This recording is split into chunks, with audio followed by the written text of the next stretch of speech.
Welcome to the debate. Right now, as we speak, a healthcare command center can actually detect a 2% drop in an elderly patient's oxygen levels from, 50 miles away. Mm-hmm. It is just a staggering triumph of modern medical engineering. Yet the most common reason that same patient will end up back in the emergency room tonight isn't a mechanical failure of her lungs. It's because she or, her solitary caregiver got scared in the dark. Right, exactly. So today, we are asking a really critical question about the rapidly expanding field of hospital at home and aging in place care. Is our current highly advanced clinical infrastructure, the remote monitoring, the telehealth, the automated meds, is that sufficient for patient recovery? Or is there a critical missing layer of emotional engagement required for true healing? And we are examining this tension through the framework of Golden in Motion, which was developed by the Golden Life community. Right. Yeah. And specifically, we're looking at their concept of emotional technology, which was designed exclusively for women navigating aging in place. Exactly. Now, just to be completely upfront about where we stand on this issue from the jump, I approach this from the perspective of healthcare systems, data, and risk stratification. Mm-hmm. I argue that our modern clinical infrastructure is, it's entirely sufficient to ensure patient survival and physical recovery at home. It is objective, it is measurable, and, it works. Patients' lived experience, really focusing on that intersection of psychology and physical recovery. I argue that mental strength is the absolute foundation of all recovery. Okay. I firmly believe that women cannot heal and they cannot truly participate in their own care until they are mentally strong enough to actually want to. All right. Well, let me lay out the groundwork from my position, specifically for the systems architects and healthcare administrators listening today. Sure. We really need to appreciate the sheer operational magnitude of what hospital-at-home infrastructure has achieved over the last decade. It is, without exaggeration, a miracle of logistics and medicine. It is impressive, I'll give you that. Right? We are deploying remote monitoring that tracks a patient's vital signs 24 hours a day, 7 days a week. We have Bluetooth-enabled blood pressure cuffs, continuous pulse oximetry, algorithmic medication alerts tied directly to electronic health records. Mm-hmm. If a patient's oxygen level drops or their heart rate gets irregular at 3 a.m., our predictive analytics flag it before the patient even registers that they're short of breath. Wow. Yeah, a clinical deterioration can be intercepted and prevented in real time. That infrastructure objectively keeps patients safe, and more importantly, it keeps them alive. When we are talking about acute care at home, survival and physiological stabilization are the fundamental, unassailable goals. We've essentially solved for the mechanics of keeping the biological machine functioning. I come at it from a different way. I don't dispute the technological marvel of the machinery you're describing, but machinery only watches what happens. It just observes. Well, it alerts us, too. Right. But a blood pressure cuff cannot give a woman a reason to wake up in the morning. A pulse oximeter cannot sit with her when the fear gets loud at 2 a.m. Okay, fair point. To really understand the limits of observation, we have to look at the foundational case study of Golden in Motion, the story of Kathy Tarochione. Here is a 79-year-old woman. She has COPD, congestive heart failure, and rheumatoid arthritis. That is a heavy clinical load. Extremely heavy. She is on oxygen 24 hours a day. She lives completely alone with her 19-year-old dog, Charlie, and a stuffed dog named Tark. And she was sent home by a doctor who literally looked her in the eye and told her to get her affairs in order. Wait, really? Just sent home like that? Yes, she was sent home to disappear. And her core thesis, which I absolutely share, is that the most common reason home care admissions fail isn't a sudden clinical crash. It is a loss of will driven by profound isolation. I see why you think that, but let me give you a different perspective on how recovery actually sequences. Okay. Clinical compliance has to be the biological prerequisite for any emotional recovery. You're talking about a woman with COPD and congestive heart failure. Right. If she does not take her prescribed diuretics, if she doesn't wear her oxygen, her lungs will literally fill with fluid. Hypoxia sets in. Well, obviously the biology matters, But you cannot build mental resilience or, find your life's purpose if your brain is literally starved of oxygen and your internal organs are failing. The physical stability provided by this clinical infrastructure gives the patient the physiological runway to even have an emotional life. I hear you. The mind might be powerful, but it is housed in a physical vessel that obeys the strict laws of biology. We have to secure the vessel first. But you are assuming the patient will willingly maintain that vessel simply because the tools are present in her living room. Well, yes, if they want to live. That's just it. Isolation and a feeling of purposelessness completely derail clinical compliance. Your machinery assumes a rational actor who possesses an active desire to live. Let's go back to Kathy. Okay. After being told to give her affairs in order, she contracted COVID pneumonia, she had a stroke, she spent nearly 3 weeks in the ICU, absolutely certain she was going to die. Wow. She survived, but then long COVID attacked her pancreas. She lost 80% of her hair. She gained 40 pounds. The psychological trauma was so severe she was completely dissociated from her physical form. She couldn't even face a mirror. That is awful, but Do you really think a tablet chiming to remind her to take a pill mattered in that moment of absolute bodily disassociation? Machines kept her body alive in the ICU, sure, but they couldn't heal her spirit at home. I'm not convinced by that line of reasoning, honestly, because it positions emotional engagement as the primary driver of clinical outcomes. I really need you to explain the mechanism here. The mechanism? Yeah, how does a patient move from that state of physical and emotional collapse to actual clinical compliance? You're saying the mind has to direct the body, but how do you operationalize that shift? By forcing the neural reintegration of the patient's identity with their physical reality. Kathy realized she had to direct her own recovery, so she developed what she now calls the golden method. Which is what, exactly? It's a framework of over 40 mental strength tools. And the very first step was something she calls the strength mirror. She literally forced herself to stand in front of a full-length mirror, look at the physical body that had carried her for 77 years, and consciously accept it. Okay, I need to stop you there. How does looking in a mirror translate to clinical compliance? That sounds like a purely psychological exercise. It's not just psychological. It is a cognitive behavioral mechanism designed to break the cycle of bodily dissociation. When a patient experiences severe chronic illness, they often dissociate from their body because, well, the body has become a source of pain and betrayal. Right, I understand that trauma response. Exactly. And as long as that dissociation exists, they will not care for the body. They will completely ignore the chiming pill dispenser because they do not feel connected to the vessel it's trying to save. Ah, so they see the body as something separate from themselves. Precisely. By standing in front of a strength mirror, the patient is forced to physically confront their altered state. It forces the brain to acknowledge ownership of the physical form again. She had to mentally decide, it's time to let my mind take over. A woman must first face herself in the mirror and make the active, conscious choice to live before she will ever comply with a medical regimen. If a patient feels invisible, if they feel like a burden every time they reach for the phone, your survival metrics mean absolutely nothing to them. That's an interesting point, though. I would frame it differently. I can accept that bodily dissociation is a barrier to compliance, but let's look at this from a systems perspective for a minute. Go ahead. I manage massive hospital-at-home networks. I deal in predictive models and population health. If I go to a hospital board and say, hey, we need to invest millions into purpose and mental strength mirrors, they're going to ask for hard data. As they should. Right. Emotional engagement is inherently soft.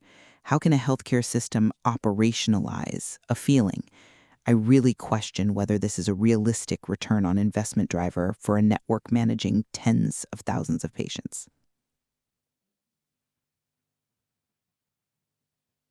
I'm sorry, but I just don't buy that. Let me tell you why. Lay it on me. You are calling emotional engagement a soft benefit, but the data clearly shows it is a hard ROI driver. Let's look at those massive networks you manage. Look at your readmission rates. Look at the avoidable 2 a.m. emergency department transfers. Okay, they're a major cost center. Yes, but why do they actually happen? More often than not, they are rarely caused by a sudden, catastrophic medical failure. They are caused by a solitary caregiver's panic in the dark. That's, well, that's not entirely wrong. Right, a daughter or a spouse is sitting there terrified, watching a loved one decline, losing confidence in their ability to manage the situation, and they just dial 911. Caregiver panic and burnout are real metrics, I will concede that. They are recognized within the established framework of the social drivers of health. They are massive metrics, and both caregiver panic and patient isolation are human engagement problems, not technological ones.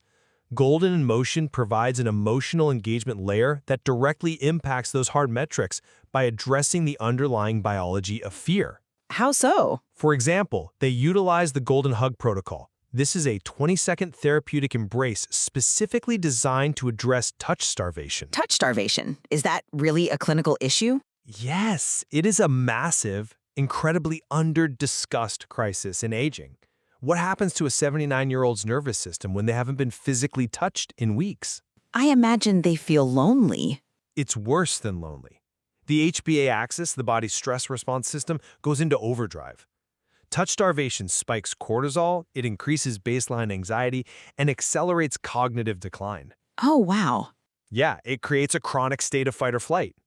A structured 20-second hug physically activates oxytocin receptors and downregulates the autonomic nervous system. So it's an actual biological intervention. Exactly. It lowers the heart rate and stabilizes the nervous system of both the patient and the caregiver. It intercepts that midnight panic spiral before anyone picks up the phone to call an ambulance. That makes sense. Furthermore, they designed golden spaces, which is emotional architecture. It turns a clinical living room into an environment designed for human connection, rather than just, a storage facility for medical equipment. Right.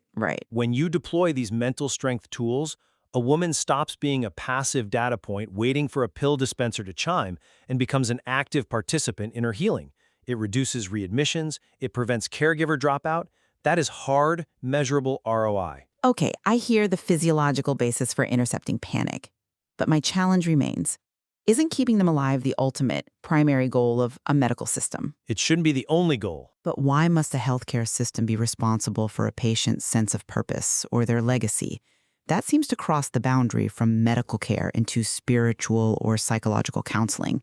We are structured to treat the disease. We are not structured to manage the existential weight of human aging. But that boundary you are clinging to is exactly the problem with modern healthcare. We treat aging in place as the ultimate victory. It is a victory compared to a nursing home. Sure, but aging in place is a flawed, passive metric. It implies a person is just sitting still, waiting for the end. Women shouldn't just be aging in place, they should be growing in motion. When mental strength is activated, a woman's purpose actually becomes the most powerful medicine available. It fundamentally changes her neurochemistry. Again, I need the mechanism. Changing neurochemistry sounds like a generic platitude.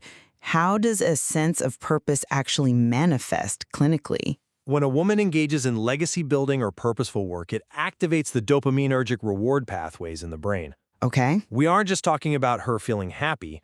We are talking about dopamine physically counteracting the systemic inflammation caused by chronic isolation. Purpose acts as a biological buffer. That's fascinating. Let's look at what Kathy Tarochione built when she reclaimed her mental strength. She didn't just passively survive her stroke and her long COVID. From her recliner, while still tethered to 24-hour oxygen, she built a technology company. Wait, what? Yes. She created over 2,000 original products. She designed a 25-acre housing development, and she built an AI-powered legacy preservation system called Living Memoirs. Now, this is where I struggle to see the alignment. How does a 79-year-old woman on oxygen build and utilize an AI-powered legacy system? What does the user experience even look like for that demographic? It is specifically designed not to look like a clinical dashboard. Living Memoirs is an AI twin that captures a woman's identity, her voice, and her stories. An AI twin? Yeah.